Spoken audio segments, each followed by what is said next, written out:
Cari amici, l'autonomia ha incassato oggi a Roma il primo sì. La nostra riforma, la riforma dei Veneti, la riforma della Lega, finalmente ha incassato il primo voto a Roma.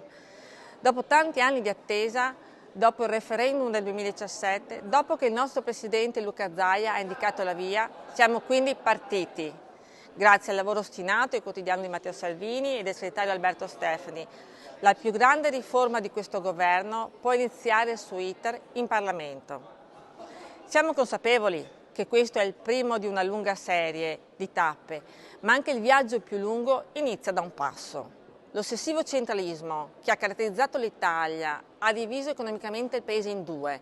Il centralismo è il grande male della pubblica amministrazione italiana, che ha lasciato molte zone in situazioni depresse e vessato le zone più produttive con una pressione fiscale senza uguali al mondo.